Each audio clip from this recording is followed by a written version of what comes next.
So mga kababayan, papasok na po tayo sa kung saan ang bahay po nating dating Pangulo dito po sa Doña Luisa. Kung makita niyo po dito, ang dami pong tao na nakaparada sa sasakyan.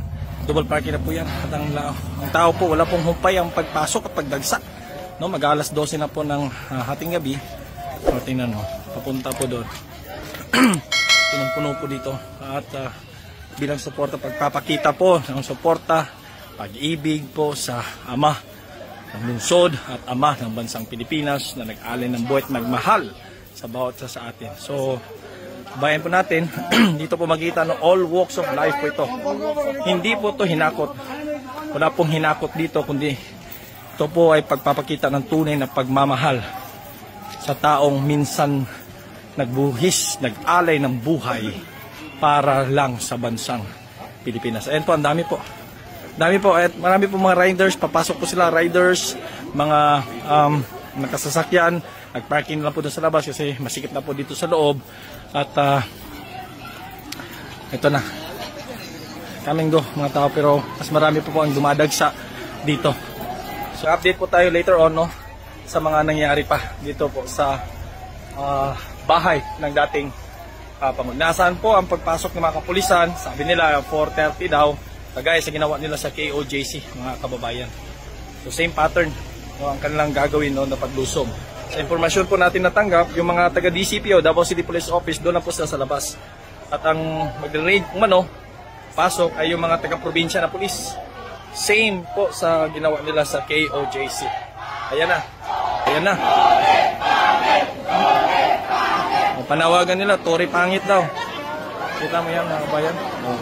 Ito po. Ayan.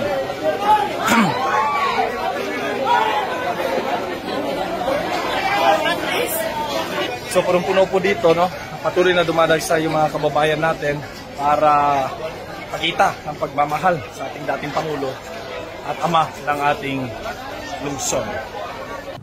Sabi ni Carr, yung bahay ni Tatay Diggs i-rate daw. Okay, pwede ba yun?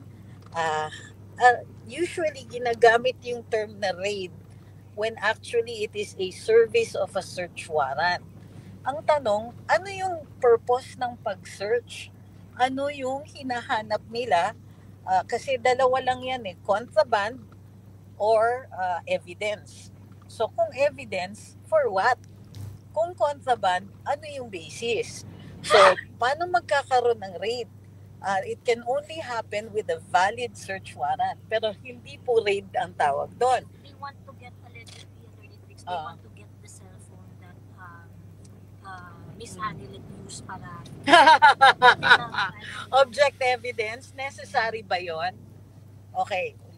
So kung ang purpose ng pag-quote-unquote raid is to get the object evidence which is the cell phone allegedly used by Madam Hanilet to assault a person in authority, the question is it necessary? Ganito, in order for a search warrant to be granted, mayroon kasing tinitimbang yung karapatan sa privacy ng isang tao versus the immediacy of the need to detect the contraband or to obtain that evidence. The question before the judge will be, necessary ba yung evidence na ito para patunayan yung krimen? Kung mayroong halimbawa video and so on, then it may not be necessary. The other is, ang tanong ko is, ganyan ba ka-necessary na mag-violate ka ng privacy ng ibang tao para makakuha ng ebidensya that may not even be necessarily material in order to prove the crime? Anong hahanapin nila dun sa sa cellphone? Dugo? Ganun ba? And if dugo, bakit yung cellphone ang hinahanap? Why bother? Kung nandun sila, may eyewitness accounts and so on, why is it even necessary to get that cellphone? Ngayon, unless it is a cyber warrant, in which case, bubuksan nila yon.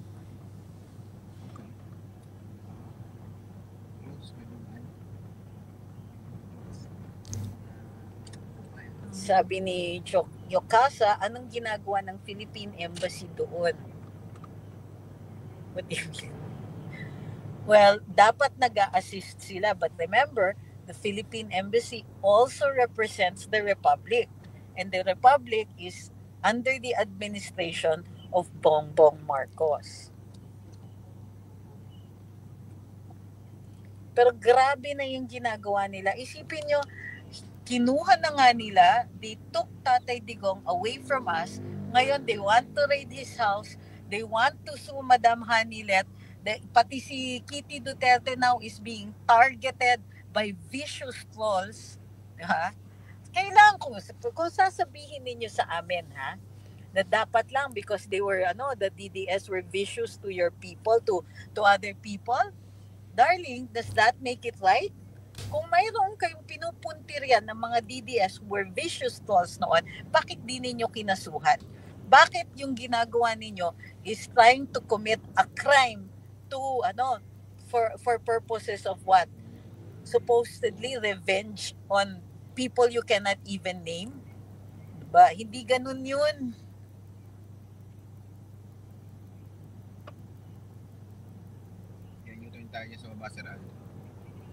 Melody Sartagoda says, grabe na talaga ang nangyayari sa bansa natin ngayon.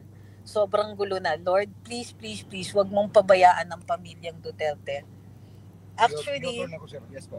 Actually, hindi po naman nila targets ang mga Duterte in the strict sense of the word.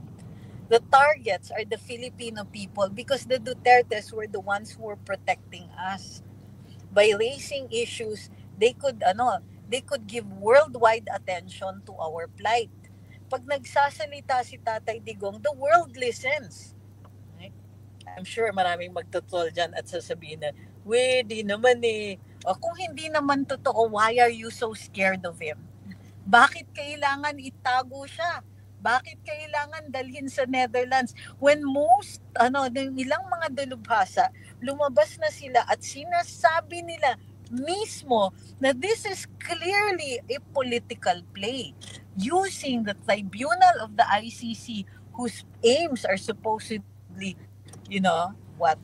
moral and virtuous, using it for a power play. Wow.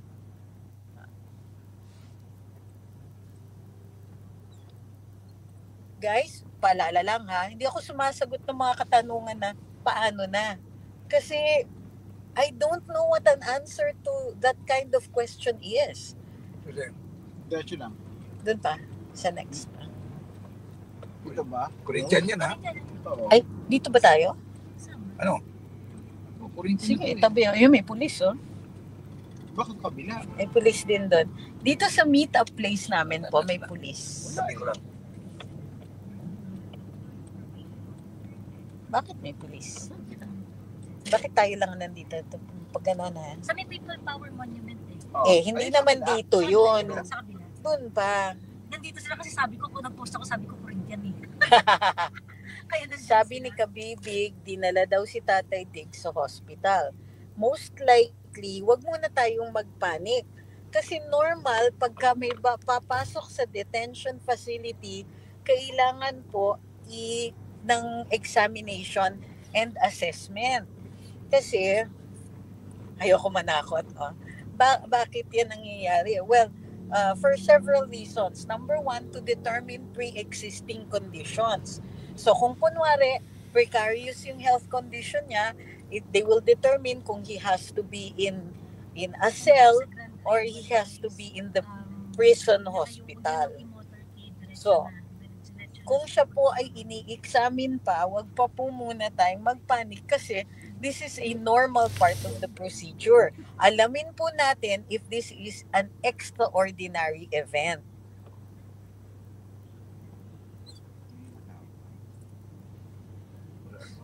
Sabi ni Ma'am Cecile, i-raid daw yung bahay ni PRD sa Davao at tataniman ng cocaine. Pasok ka dyan. Pasok ka. How do we know this? Please, wag naman po kayong magkalat ng mga information that is very, very dangerous. Okay? Baka kayo po ang ang pagsabihan. Baka kayo po ang sabihan na yun na nga, fake news. Nagpapakalat kayo ng ng information that might cause panic.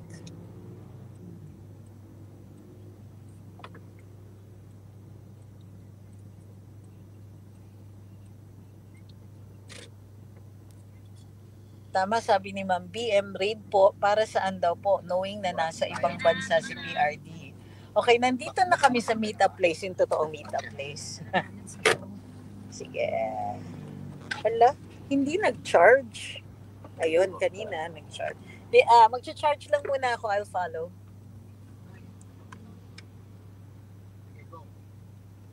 Yung bahay ni tatay, okay, paulit-ulit na po.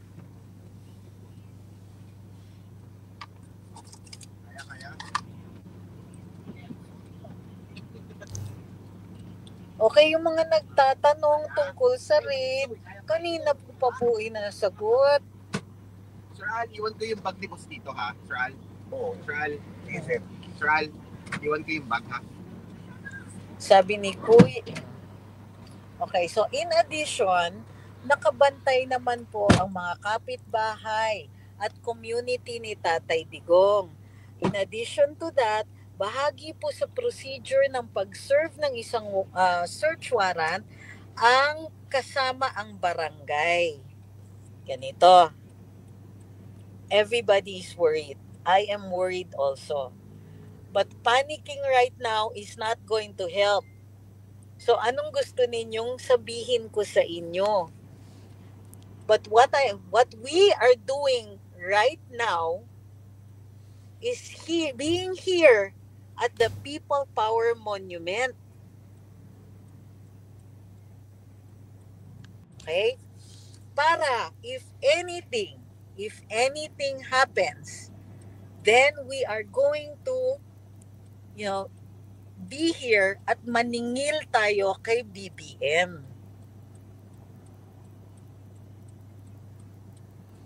For those who want to go here, you're free to go here. Hindi ko sinasabi that this is a big thing.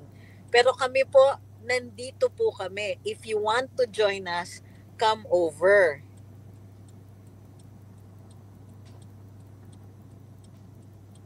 What about martial law? May possibility ba yan? I think, okay, yes, let's talk about that. That's an important issue.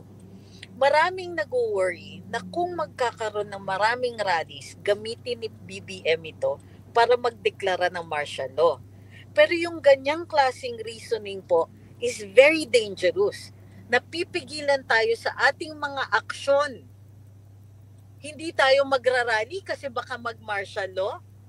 Alam nyo, the worst has already happened. Kinuha nila sa atin si Tatay Digong.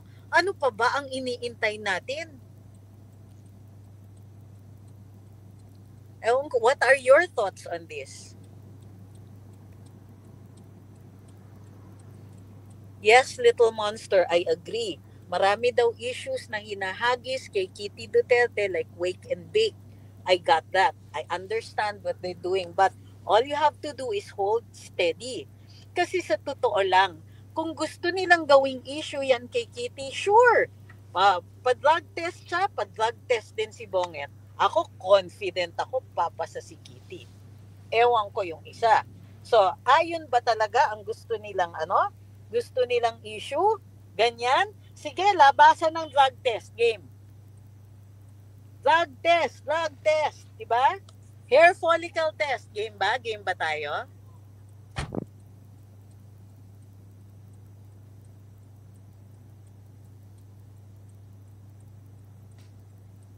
Bakit ko gagawin yon? Ha? Yung nagsasabing panoorin ko yung isang video ng isang taong nagbabash sa akin. Huwag kayong ganyan. Hindi ko binabanggit yung mga DDS na nagbabash sa amin, pero hindi rin namin siya ipopromote. Kasi kung sinasabi ninyong encourage to have a peaceful rally, baka hapon nasa Villamor ako.